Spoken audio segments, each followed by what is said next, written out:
السلام علیکم دوستوں، میں امید کرتا ہوں کہ آپ سب خیریت سے ہوں گے۔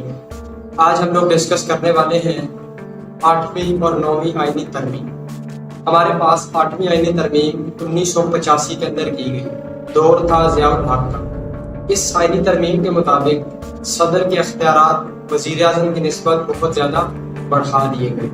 اس کے بعد جو ہمارے پاس اگر ہم لوگ 9ویں آئینی ترمیم کی بات کریں تو 9ویں آئینی ترمیم ہمارے پاس یہ کی گئی، یا وہ بھی ہمارے پاس اس کے دور کی بات کریں تو 1985 ہی میں کی گئی، اور دور وہی ضیاء الحق۔ اور اس میں ہمارے پاس کیا کیا گیا؟ اس میں ہمارے پاس سود کو ختم کرنے کے لیے سرکاری سطح پر اقدامات کیے گئے۔ اس کے علاوہ جو ہمارے پاس قرآن و سنت ہے اس کو سپریم لا کا درجہ دیا گیا۔ یہ تھی ہمارے پاس 8ویں اور 9ویں ترمیم۔ اور یہ ترمیم کون سی ہے؟ 1973 کے آئین میں جو ترمیم کی گئی، اور یہی جو ہمارے پاس قانون ہے یہ آج تک 1973 کا قانون ہی ہمارے پاس چل رہا ہے، یا 1973 کا آئین ہی ہمارے پاس کیا ہے، ملک کے اندر لاگو ہے۔ تو آج کی ویڈیو میں یہی، اس کو آپ لوگ